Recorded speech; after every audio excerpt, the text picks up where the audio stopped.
Often on the news we hear the terms occupied territories, 67 borders, and illegal settlements. And the story we usually hear sounds very simple. During the Six-Day War, Israel captured the West Bank from the Palestinians, refused the United Nations' demand to retreat, and illegally built settlements. But is that really the case?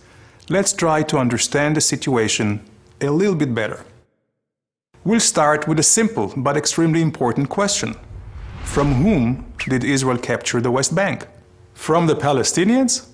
No. In 1967, there was no Arab nation or state by the name of Palestine. Actually, was there ever? Israel took over the West Bank from Jordan in an act of self-defense, after Jordan joined a war launched by Egypt and Syria to destroy Israel. Oh, by the way, destroying countries is rather illegal.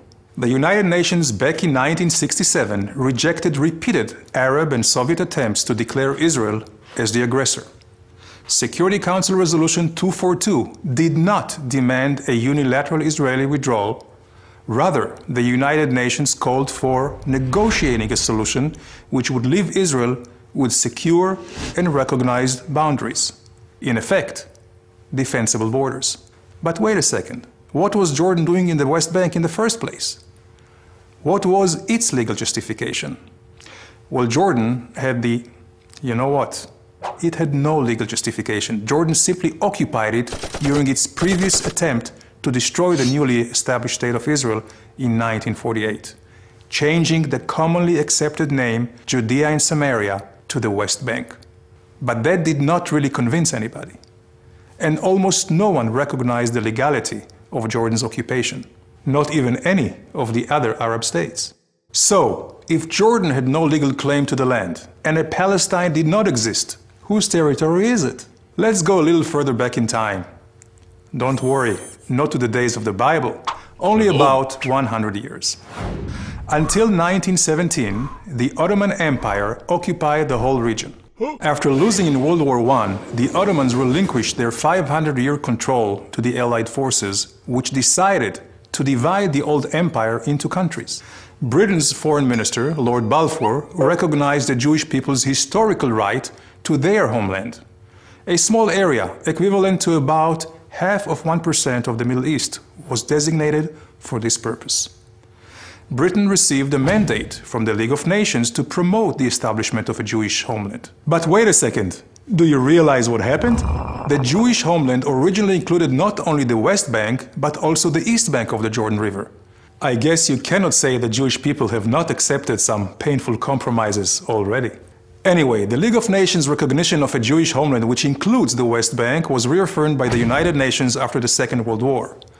With the British mandate ending, United Nations General Assembly Resolution 181 recommended the establishment of two states, one Jewish and one Arab. The Jews accepted it and went on to create the State of Israel, while the Arabs refused the compromise and launched a war to destroy the newly established Jewish state. Resolution 181, a non-binding recommendation in the first place, remained with no legal standing. At the end of the war, a ceasefire line was formed, where the Israeli and Arab forces stopped fighting. At the insistence of the Arab leaders, this line was defined as having no political significance. So, although this line is commonly referred to as the 1967 border, it is not from 1967, and it was never an international border. This is why a more exact legal definition for the West Bank, according to international law, is really the same as in so many other areas where there are or were territorial disputes, but which are not defined as occupied. For example, Zubarah, the Tams Islands, the Western Sahara, amongst many others. They're not considered occupied territories, but rather disputed territories. So, let's return for a moment to our illustration and examine the complete chain of events. Israel's presence in the West Bank is the result of a war of self-defense. The West Bank should not be considered occupied because there was no previous legal sovereign in the area, and therefore, the real definition should be disputed territory. The 1947 partition plan has no current legal standing, while Israel's claim to the land was clearly recognized by the international community during the 20th century. That is why the presence and construction of Israeli settlements in the West Bank should not be considered illegal. These are not just my own opinions.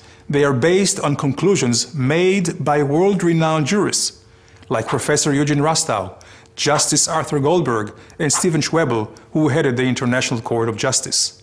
So what's the solution for the dispute over the West Bank? Unfortunately, there is no magic solution. But the only way a solution will ever be reached is if we base our negotiations on legal and historical facts. So please, let's stop using the terms occupied territories and 67 borders. They're simply not politically correct.